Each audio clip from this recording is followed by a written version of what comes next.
कहते हैं गरीबी एक ऐसी बुरी चीज़ है जो इंसान को एक ऐसे ऐसे कर्म करने पे मजबूर कर देती है जो इंसान कभी कल्पना भी नहीं करता, जो इंसान कभी सोच भी नहीं सकता। मजबूरी का फ़ायदा लोग उठाते हैं और ऐसा ही कुछ होता है एक गरीब लड़के के साथ, जो मजबूरी में जो उसने काम किया था उसका अंजाम उसको अपनी मौत से चुकाना पड़ा। एक रात जब लड़का लड़कियों के पास सोता है तो उस सोने की जो सज़ा उसको मिलती है वो सज़ाए मौत मिल जाती है। आखिर उस लड़के का गुनाह क्या था? आखिर उस ये वजह क्या थी जिस वजह से एक लड़का अपनी जान से हाथ धो बैठता है? तो जानने वाले इस पूरी सच्ची घटना को कि आखिर पूरा माजरा क्या है, पूरा मामला क्या है, कि आखिर हुआ क्या था। नमस्कार, प्रणाम, मैं अविनाश। वारदात तक के एक नए एपिसोड में आज जिस सच्ची घटना के साथ मैं आप लोगों के बीच में आया हूँ, ये सच्ची घटना उत्तर प्रदेश की है। दरअसल उत्तर प्रदेश का एक ज़िला लगता है देवरिया। देवरिया ज़िला को कौन नहीं जानता, ये देवों की जो नगरी है, इसीलिए उसको देवरिया कहा जाता है। देवों की नगरी काशी भी है, लेकिन जो देवरिया है वो बेसिकली इसीलिए जाना जाता है। बाकी आप अगर देवरिया से ये वीडियो देख रहे हैं तो आप लोग ज़रूर सजेस्ट करिएगा, और जिस भी ज़िले से आप हैं, मैं आपसे बार बार कहता हूँ कि जो लोग जिस ज़िले से वीडियो देखते हैं, आप लोग अपने ज़िले का नाम और वो आपका ज़िला किस लिए फेमस है ज़रूर लिखें। जैसे गाजीपुर जो है वो वीरों की धरती है, बागी बलिया है, ऐसे तमाम ऐसे ज़िले हैं, जो बहुत सारे ऐसे ज़िले हैं। आप लोग भी अपने ज़िले का नाम ज़रूर कमेंट में लिखिएगा। तो चलिए आते हैं सीधा सीधा कहानी पर। एक लड़का होता है जिसका नाम प्रदीप होता है। प्रदीप की उम्र महज अभी 23 साल के करीब होती है। प्रदीप बेहद गरीब परिवार का लड़का था। घर में माता है, पिता है, और इन दोनों की जिम्मेदारी जो थी वो इसी लड़के पे होती है, यानी कि प्रदीप पे होती है। प्रदीप बेहद गरीब लड़का होता है। गरीबी के चलते ये इधर उधर मजदूरी भी किया करता है, और जो मजदूरी करने से जो पैसे मिलते हैं उसी पैसों से ये अपने परिवार का गुजारा किया करता था। वक्त तेज़ी से आगे गुजरता है और कुछ समय बाद ही जो प्रदीप है, प्रदीप के परिवार में धीरे धीरे जो प्रदीप कमाने लगता है तो धीरे धीरे खुशी आने लगती है। कहीं ना कहीं जो प्रदीप कमाता था उससे अपने परिवार का खर्च भी उठाता था। उसी से धीरे धीरे कुछ पैसे जमा किया और कुछ ये जो इलेक्ट्रॉनिक जो सामान होते हैं, यानी कि जो डीजे का सामान होता है, सेट होता है, वो खरीदता है। पहले उसने छोटा सा 2 सेट खरीदा, और सेट खरीदने के बाद फिर धीरे धीरे गांव में ही वो प्रोग्राम करता, और वो उसको डांस बहुत अच्छा आता था, इसलिए वो डांस भी किया करता था। जब भी कहीं बुकिंग हुआ करती थी उसकी तो वहाँ पे जाता तो था ही, लेकिन जो जहाँ पे जाता था वहाँ के जो लोग होते थे वो कहते थे, प्रदीप तुम डांस बहुत अच्छा करते हो, एक काम करो कि तुम भी डांस करो। प्रदीप को ज़बरदस्ती नचाया जाता था, और प्रदीप भी बहुत ही अच्छा लड़का था, मिलनसार लड़का था। वो भी उनकी खुशियों में शामिल हो जाया करता था, और ऐसा लगता ही नहीं था कि वो बाहरी लड़का है, ऐसा लगता था कि वो घर का लड़का है। जो भी काम दाम हुआ करता था वो बखूबी किया करता था, और ऐसे ही वक्त गुजर रहा था। धीरे धीरे जो प्रदीप है उसको पैसे मिलते जाते हैं, और उन पैसों से वो अपना सेटअप जो है वो बड़ा करता जाता है धीरे धीरे। लेकिन अब धीरे धीरे जैसे जैसे सेटअप ये अपना बड़ा करता है, कुछ समय बाद एक दिन एक जगह शादी होती है इसी देवरिया में, और वहीं पर ही अपना डीजे ले जा करके लगाया रहता है। वहीं पर ऑर्केस्ट्रा का प्रोग्राम होता है, और उसी ऑर्केस्ट्रा के प्रोग्राम में जब ये जाता है तो यहाँ पर उसकी मुलाकात एक लड़की होती है जिसका नाम वैष्णवी होता है। वैष्णवी जो डांसर होती है यह मध्य प्रदेश की रहने वाली होती है।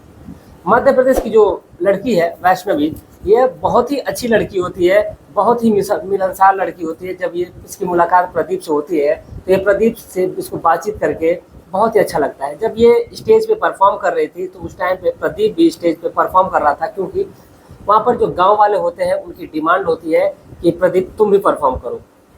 अब इसलिए वैष्णवी और प्रदीप जो होते हैं वो परफॉर्म करने लगते हैं, और वहीं पर इन दोनों की फिर कुछ देर बाद बातचीत होती है। और बातचीत होने के दौरान ये जो वैष्णवी होती है ये उससे जब बातचीत होती है फिर उसका नंबर एक्सचेंज करती है, और फिर इन दोनों की फ़ोन पे बातचीत होने लगती है। कुछ समय बीतता है तो जो वैष्णवी होती है वो कहती है कि तुम डीजे तुम्हारे पास है ही, तो एक काम क्यों नहीं करते, कुछ लड़कियां भी रख लो, और उससे उन लड़कियों का जो लड़कियां वो अपना खर्च खुद निकाल लेंगी, बस तुमको उनकी बुकिंग करनी होगी, और तुम्हारे रहने का उनका इंतजाम कर देना, खाने पीने का बंदोबस्त कर देना, और वहाँ पर रह करके वो तुम्हारा भी काम चल जाया करेगा, और तुम्हारा पैसा भी अच्छा खासा बन जाया करेगा। जो प्रदीप होता है उसको ये बात जच जाती है, वो कहता है कि ठीक है। अब इसीलिए जो वैष्णवी है वो भी वहाँ से आती है और अपने साथ साथ 4 लड़कियों को लेकर के आती है, जिसमें जो मोहिनी होती है, रानी होती है और रजनी होती है। ये जो 4 लड़कियां हैं, इन 4 लड़कियों के साथ वो यानी कि वैष्णवी को लेकर के 4 लड़कियां हो जाती हैं और ये चारों लड़कियां आती हैं वहाँ पर। और वहीं पर जो लड़का होता है प्रदीप, वो वहीं पर एक छोटा सा रूम लेता है उसी मोहल्ले में और लेकर के वहीं पर रख देता है वो लड़कियों को। लड़कियां वहीं पे जो है वो रहने लगती हैं। मोहल्ला मतलब उसके घर से और जो मोहल्ले की दूरी है अप्रॉक्स को यही 7 किलोमीटर होती है, क्योंकि अपने घर के बगल में रख नहीं सकता था, इसीलिए शहर से अपने घर से कुछ दूरी पर रखता है। और वहीं पर जो लड़कियां होती जहाँ भी प्रोग्राम होता था वहाँ पर उनको लेकर के जाया करता था और ले जा करके लाया करता था। ऐसे ही वक्त गुजर रहा था, लेकिन सबसे इसमें एक अच्छी बात थी कि इसका साथ देने वाला एक दोस्त भी होता है जिसका नाम सागर होता है। सागर भी पहले यही काम शुरू किया था, लेकिन वो इस काम में सक्सेस नहीं हो पाया। और लेकिन जो प्रदीप है इस काम में जब सक्सेस जो है आगे बढ़ जाता है, तो प्रदीप और सागर मिल करके अब, क्योंकि अकेले वो ऑर्केस्ट्रा का प्रोग्राम जो वो चला नहीं सकता, इसीलिए जो लड़कियों की जिम्मेदारी वो सागर पे भी सौंपता है, प्रदीप पे भी जिम्मेदारी रहती है। और वो दोनों लड़कियों को लेकर के जाया करते, जहाँ भी प्रोग्राम रहता वहाँ पे डांस करवाते, उसके बाद वहाँ से लेकर के चले आते। एक दिन की बात है, यानी कि 23 फरवरी 2019 की ये बात है। उस दिन जो लड़की है, और एक जगह प्रोग्राम होता है और वहाँ पर लड़कियाँ परफॉर्म कर रही होती हैं। प्रदीप भी होता है, सागर भी होता है और भी वहाँ पे लड़के होते हैं। अचानक से प्रदीप के घर से फ़ोन आता है कि जो प्रदीप की माँ है उसकी तबीयत खराब है, तबीयत ज़्यादा खराब है। जो पिता है वो कहते हैं कि बेटा तुम जल्दी से चले आओ घर। तो जो प्रदीप होता है वो कहता है कि ठीक है, क्योंकि जहाँ पर बारात गई हुई थी अप्रॉक्स यही कोई 20 किलोमीटर की दूरी रही होगी। जो प्रदीप है बाइक अपनी उठाता है और वहाँ से सीधा अपने घर आ जाता है और वहाँ से ले जा करके डॉक्टर को दिखाता है, अपनी माँ को दवा का इलाज करवाता है। साथ ही साथ वो आने से पहले सागर को सारी बातें समझाता है। वो कहता है कि जैसे ही प्रोग्राम ख़त्म हो जाएगा पैसे लेना, पैसे लेकर के लड़कियों को आराम से ले जा करके रूम पर छोड़ देना और छोड़ने के बाद से तुम वहाँ से चले जाना। जो सागर होता है वो कहता है कि ठीक है। और सागर उन लड़कियों को प्रोग्राम लगभग 1:30 बजे करीब प्रोग्राम ख़त्म हो जाता है। 1 बजे करीब, माफ़ी चाहते हैं, 1 बजे करीब प्रोग्राम ख़त्म हो जाता है। और क्योंकि जो मालिक होते हैं वो कहते हैं कि अब प्रोग्राम बंद कर दिया जाए, बस इतना ही प्रोग्राम रहेगा। तो वो कहते हैं कि ठीक है। मालिक पैसे देते हैं और जो पैसे होते हैं उसको लेकर के सागर और लड़कियाँ यानी कि वैष्णवी होती है, रजनी होती है, रानी होती है और मोहिनी होती है, इन लोगों को लेकर के जो सागर है ऑटो में बिठाता है और लेकर के सीधा उस रूम पे जाता है। रूम पे जाते वक्त ही जो ऑटो था रास्ते में 2-3 बार बंद हो जाता है। किसी तरह करके सुनसान रास्ता होता है, उसको डर भी लग रहा था क्योंकि लड़कियां थी उसके साथ में, जिम्मेदारी थी, अगर कोई भी व्यक्ति आकर के उसके साथ उन सबों के साथ गलत कर सकता था। लेकिन इन सारी जिम्मेदारियों को वो बखूबी निभा रहा था। ऑटो को किसी तरह स्टार्ट किया था और ले करके वो सीधा रूम पर पहुंचता है। रूम पर पहुंचते पहुंचते लगभग 1:45 हो जाते हैं और जो ऑटो है घर से मात्र 100 मीटर की दूरी पर ही वो बंद हो जाता है, यानी कमरे से 100 मीटर की दूरी पर बंद हो जाता है। तो जो सागर वो लड़कियों से कहता है एक काम करो कि अब तुम लोग पैदल चली जाओ, मैं इसको धक्का दे करके लेकर के आता हूँ। तो वो कहता है कि ठीक है। एक लड़की जो होती है जिसका नाम रानी होता है, रानी बहुत ही चंचल स्वभाव की होती है। वो कहती है कि एक काम करो कि मैं बैठ रही हूँ, मैं हैंडल इसका संभाल रही हूँ और तुम पीछे से धक्का चल दो। इस पर जो सागर होता है वो कहता है कि ठीक है। उसके साथ साथ मोहिनी, रजनी और वैष्णवी और सागर, ये चारों लोग होते हैं। वो लोग ऑटो को धक्का देते हैं और धक्का दे करके रानी हैंडल संभाल रही थी, स्टीयरिंग संभाल रही थी और लेकर के वो कमरे में पहुंचते हैं। वहाँ पर जा करके ऑटो को खड़ा कर दिया जाता है और फिर वो सभी लोग कमरे में चले जाते हैं सोने के लिए। जैसे ही वो सोने के लिए जाते हैं, जो सागर होता है वो कहता है, प्रदीप को फ़ोन करता है और कहता है कि ऑटो जो है रास्ते में 2-3 बार बंद हो गया था, किसी से स्टार्ट किया गया, लेकिन घर के बाहर 100 मीटर दूरी पर आ करके ऑटो जो था वो बंद हो गया है, अब ऑटो स्टार्ट ही नहीं हो रहा है। तो जो प्रदीप होता है वो कहता है कि ठीक है, कोई बात नहीं, अगर ऑटो स्टार्ट नहीं हो रहा है तो कोई बात नहीं, एक काम करो कि तुम भी वहीं पर सो जाओ नीचे देख करके कहीं। क्यों? लेकिन जब वो कमरे में जाता है तो कमरे में ऐसा नहीं कि वो सागर पहली बार जाता है, कमरे में बस 4 लड़कियों की जगह ही होती है। अब इसीलिए केवल जो 4 लड़कियां थी वो लोग 4 बिस्तर पे सोती हैं, लेकिन जो सागर होता है, अब ये होता है कि सागर नीचे सो जाएगा। सागर बोलता है, सागर नीचे सोने भी जाता है, लेकिन जो उसमें वैष्णवी होती है वो कहती है कि नहीं, तुम्हें नीचे सोने की क्या ज़रूरत है, तुम ऊपर सो जाओ, बगल में ही सो जाओ। अब इसीलिए जो सागर होता है वो मोहिनी के बगल में सो जाता है। अब मोहिनी के बगल में रानी थी, रानी के बगल में रजनी होती है, रजनी के बगल में वैष्णवी होती है। ऐसे ही ये चारों लड़कियां एक लाइन से सोई रहती हैं और जो सागर होता है एक किनारे पे सोया होता है। अब ये जो लड़कियां थी वो तो सोई हुई थी, लेकिन इधर जो मोहिनी थी, मोहिनी को नींद नहीं आ रही थी। सागर भी थका हुआ लड़का था और फिर वो वहीं पर तुरंत गिरते ही वो धीरे धीरे सोने लगता है। उसको अभी हल्की हल्की नींद आ ही रही थी। इतने में सारी लड़कियां जो थी वो सभी लोग परफॉर्म कर करके थक गई थी, सभी लोग सोने लगती हैं। लेकिन जो मोहिनी है उसको नींद नहीं आती है, क्योंकि उसके बगल में ही एक जवान लड़का, होनहार लड़का सोया हुआ था, जो उस रात उन लोगों के साथ स्टेज पे परफॉर्म कर रहा था। उनके बदन को वो टच किया था, मोहिनी को सबसे ज़्यादा टच किया था और मोहिनी उसके बगल में सोई हुई थी। मोहिनी अब इस चीज़ की कल्पना करने लगती है कि काश अगर ये मेरे साथ संबंध बनाता तो क्या बात होती, बहुत ही मज़ा आ जाता। अब यही सारी बातें सोच करके जो मोहिनी होती है वो सागर के बदन को छूने लगती है। सागर के पूरे बदन को जब छूती है तो सागर की जो नींद है वो धीरे धीरे खुलने लगती है। लेकिन फिर भी सागर जो था उसको नींद बहुत तेज आती है, इसलिए इन सब बातों को इग्नोर करता है। उसको लगता है कि हो सकता है कि सपने में ऐसा हो रहा है, क्योंकि डांस के दौरान ऐसा होता था। तो जो मोहिनी होती है, अब जब धीरे धीरे उसके प्राइवेट पार्ट पे जब उसका हाथ जाता है तो जो सागर होता है उसकी नींद खुल जाती है और धीरे धीरे जो मोहिनी है उसके प्राइवेट पार्ट पे हाथ फेरती है और फिर उसके प्राइवेट पार्ट को टच करने लगती है और धीरे धीरे देखती है मोहिनी सारे लड़के जब सो गई हैं तो वो सागर के ऊपर चढ़ जाती है और उसको किस करने लगती है। किस करते करते अब धीरे धीरे जो दोनों लड़के और लड़कियां होते हैं वो वहाँ से बिस्तर से नीचे उतर जाते हैं और वहीं पर, ताकि अगर वो ऊपर होते तो फिर बिस्तर जो है वो हिलता और फिर आवाज़ करता। इसलिए दोनों नीचे आ जाते हैं और फिर दोनों बिना कपड़ों को जाते हैं, बिल्कुल नग्न अवस्था में जाते हैं। दोनों आपत्तिजनक स्थिति में होकर के दोनों एक दूसरे के साथ मदमस्त हो जाते हैं, शारीरिक संबंध बना लगते हैं और ये सिलसिला लगभग आधे घंटे तक चलता है। इसी दौरान उसमें जो एक लड़की होती है जिसका नाम रानी मैंने आपको बताया, जो बहुत चंचल स्वभाव की थी, उसको भी ऐसा लगता है कि घर के अंदर कुछ हो रहा है। अब इसीलिए जो रानी होती है उसकी भी नींद खुल जाती है। कमरे में हल्की हल्की लाइट जो थी, मिड लाइट जो बल्ब था वो जला हुआ था और उसी के सहारे वो देखती है कि जो सूरज है वो बिल्कुल नग्न अवस्था में है और जो ये मोहिनी है वो ऊपर है और सागर नीचे है। अब इस चीज़ को देख करके वो बेहद उत्सुक हो जाती है और वो भी धीरे धीरे अपने कपड़े निकालने लगती है और निकाल करके वो मोहिनी के पास आती है। मोहिनी के पास आती है रानी और कहती है कि अकेले अकेले ये सारी चीज़ें कर रही हो, मुझे भी करना है। अब ऐसे ही करके जो रागिनी है और जो मोहिनी है, रानी है और मोहिनी है, ये दोनों उसके साथ शारीरिक संबंध बना रखती है। कुछ ही समय बाद जो सागर होता है वो ढेर हो जाता है, लेकिन ऐसा करते करते लगभग वो लोग 1:45 करीब कमरे पे आ जाए थे और उसके बाद ऐसा करते करते लगभग 2:30 बज गया था, लगभग 2:45 हो गया था।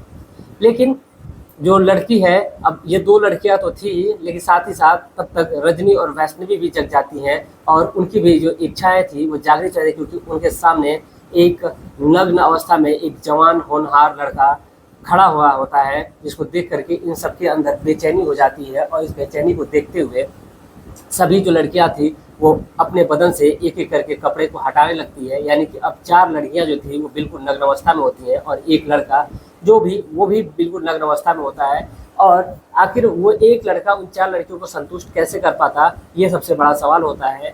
इस पर जो ये रजनी होती है वो कहती है कि उसके पास कुछ दवाएं हैं जो उसका जब बॉयफ्रेंड उससे मिलने आता था तो वो खा करके उसके साथ शारीरिक संबंध बनाता था। अब एक बार में वो अगर एक दवा खाता तो फिर लड़कियों से वो संभोग नहीं कर पाता, उन लड़कियों को संतुष्ट नहीं कर पाता। इसलिए जो मोहिनी होती है वो कहती है कि तुम ढेर सारे टैबलेट खा लो, जिससे तुम हमें बहुत देर तक हमें कर पाओगे। अब इसीलिए जो सागर होता है, सागर को ज़बरदस्ती लगभग 4 से ज़्यादा टैबलेट खिलाई जाती है। अब ये जो दवा की है ओवरडोज रहती है और इसी ओवरडोज के जब तक उसके अंदर जान रहती है तब तक वो बहुत चलता है, उन चारों लड़कियों को एक साथ उसके साथ संबंध बनाता है। लेकिन कुछ ही समय बाद पता नहीं ऐसा ऑटोमेटिक क्या होता है कि जो लड़का है वो इस दुनिया को छोड़ करके ऑटोमेटिक चला जाता है, यानी कि वो गिरता है और फिर उठने का नाम ही नहीं लेता है। लेकिन उस लड़के के मर जाने के बाद भी जो उसका प्राइवेट पार्ट था, टांग था, वो भी अभी भी तना हुआ था, क्योंकि उसने जो दवाएं खाई थी वो उनका असर था और उससे जो लड़कियां थी उस पर उसके साथ अपनी हवस को शांत करती हैं, और जैसे जैसे उन लोगों की हवस शांत हो जाती है, उनकी हवस तो शांत हो जाती है, लेकिन जो लड़का था वो शायद अब कभी भी उठ नहीं पाएगा, कभी भी इस दुनिया में वापस नहीं आ पाएगा। अब ऐसा ही कुछ समय बाद जो लड़कियां हैं उनको लगता है कि हो सकता है कि लड़का बेहोश हो गया हो या फिर लड़का सो गया हो। अब इसी प्रकार की वो लोग मानसिकता रखती हैं, और इसीलिए जो लड़कियां होती हैं फिर वहीं पर नग्न अवस्था में ही सो जाती हैं सागर को पकड़ करके। लेकिन जो सागर था अब सुबह में, अब वो तो उठता ही नहीं है। जब उसकी नब्ज टटोली जाती है तो पता चलता है कि ये जो लड़का है वो तो मर चुका है। अब जो सागर है अब तो वो मर चुका है, लेकिन अब लड़कियों को अब समझ में नहीं आता कि करें भी तो क्या करें। इसीलिए चारों जो लड़कियां होती हैं तुरंत अपना बोरिया बिस्तर पकड़ती हैं, और यानी कि सभी लोग का लड़कियां कपड़े पहनती हैं, और कपड़े पहनने के बाद से वहाँ से वो लोग निकल जाती हैं। लगभग 7 बजे के करीब जो प्रदीप है उस कमरे पे आता है, और जब कमरे पे आता है तो देखता है कि दरवाज़ा बाहर से बंद है, और जैसे ही दरवाज़ा बाहर से बनता दरवाजे को वो खोलता है। खोलने के बाद जब अंदर जाता है कमरे के अंदर तो देखता है अंदर का जो दृश्य होता है उसको देख करके उसकी रूह कांप जाती है। दरअसल जो सागर होता है वो बिल्कुल नग्न अवस्था में होता है, बिल्कुल बिना कपड़ों के होता है, और जिस पोजीशन में था, वो जिस स्थिति में था, देख करके प्रदीप का रोना आ जाता है। प्रदीप परेशान हो जाता है, हैरान हो जाता है। वो लड़कियों को बार बार फ़ोन कर रहा था, लेकिन जो लड़की थी, किसी भी लड़की में इतनी हिम्मत नहीं थी कि वो फ़ोन उठाए। सभी लड़कियों ने जैसे जैसे जिसके रिंग जाती, सभी लड़कियां जो थी वो फ़ोन अपना बंद कर ली थी। अब इसीलिए जो लड़का है जाता है मकान मालिक के पास, उनसे पूछता है कि आखिर ये लड़कियां गई कहाँ। जो सागर प्रदीप के जो कमरा जो दिलवाया था उससे जो मकान मालिक होते हैं वो कहते हैं कि हमको नहीं पता है कि आखिर लड़कियां गई तो गई कहाँ। लेकिन जो लड़का था अब सबके सामने सबसे बड़ा सवाल उसके सामने ये था कि लड़के की मौत हो गई है और वो भी वहीं पर था, उन्हीं के द्वारा बुलाई गई लड़कियां थी। अगर इसका अगर अंजाम अगर बहुत बुरा हो जाएगा, अगर पुलिस को ये लगेगा कि लड़कियों ने किया है तो। लेकिन जो प्रदीप था वो बेहद समझदार लड़का रहता है, वो पुलिस को तुरंत फ़ोन करता है। मौका वारदात पर पुलिस भी पहुंचती है और उस लड़के की बॉडी को कब्जे में लिया जाता है, बॉडी को पोस्टमार्टम के लिए भेज दिया जाता है। जैसे ही बॉडी को पोस्टमार्टम के लिए भेजा जाता है, लगभग 24 घंटे बाद जो बॉडी है कि पोस्टमार्टम जो रिपोर्ट आती है वो रिपोर्ट बेहद चौंकाने वाली होती है, और उसमें ये होता है कि जो लड़का है इसको दवा की ओवरडोज दी गई है, इसी वजह से इसकी मृत्यु हो गई है। लेकिन सबसे बड़ा सवाल कि आखिर जो लड़कियां हैं वो थी कहाँ। चारों लड़कियों ने नंबर बंद कर रखा था, लेकिन पुलिस जो थी वो चारों लड़कियों के जो नंबर है उनको सर्विलांस पे लगाई हुई थी, और इसीलिए जब एक लड़की जो मध्य प्रदेश का जो बॉर्डर होता है उसी बॉर्डर पे जब पहुंचने वाली होती है, माफ़ी चाहते हैं, देवरिया का जो बॉर्डर है, देवरिया से और ये सॉरी मध्य प्रदेश का जो बॉर्डर था उसी पहुंचने वाली होती हैं सब। इतने में जो पुलिस वहाँ पे जब नंबर है वो एक्टिव होता है तो तुरंत जो पुलिस की टीम है वो मध्य प्रदेश की टीम से कांटेक्ट करती है, और वहीं पर उन लड़कियों को अरेस्ट कर लिया जाता है। पुलिस तो उनको अरेस्ट कर लेती है, फिर वहाँ से सीधा उन लड़कियों को देवरिया लाया जाता है, उनसे पूछताछ की जाती है। तो फिर वो बताती है कि उनका ऐसा इरादा बिल्कुल नहीं था। जब वो संभोग कर रहा था और संभोग करने के दौरान ही उसकी मृत्यु हो जाती है, उसने दवा ओवर ज़्यादा खा ली थी। फिलहाल जो पुलिस है उन लड़कियों को अरेस्ट करती है, अरेस्ट करने के बाद से उन लोगों के ऊपर FIR लिखी जाती है। लेकिन आखिर इसमें गलती उन लड़कियों की भी थी, उस लड़के की भी थी। अगर वो लड़का नहीं खाता फिर भी लड़कियां जो थी उसको ज़बरदस्ती खिलाई थी, ऐसा मान करके पुलिस चलती है, कोर्ट चलता है, उन लड़कियों को सज़ा भी होती है। फिलहाल जो लड़कियां हैं अभी अपनी सज़ा से मुक्त हो चुकी हैं, अभी वो जेल से बाहर आ चुकी हैं और अपने काम धंधे पे लग चुकी हैं। लेकिन अगर उनको अब ख्याल रहेगा तो ऐसा बिल्कुल नहीं करेंगी, ऐसा हरगिज़ नहीं करेंगी। तो ये थी आज की पूरी कहानी। इस पूरे घटनाक्रम को सुनाने का उद्देश्य किसी की भावनाओं को ठेस पहुंचाना नहीं था, बल्कि आपको जागरूक करना है, आपको सचेत करना है। आप जहां भी रहें स्वस्थ रहें, सुरक्षित रहें, अपना ख्याल रखें, अपने परिवार का ख्याल रखें। मिलते हैं एक और सच्ची घटना के साथ, तब तक के लिए जय हिंद, जय भारत।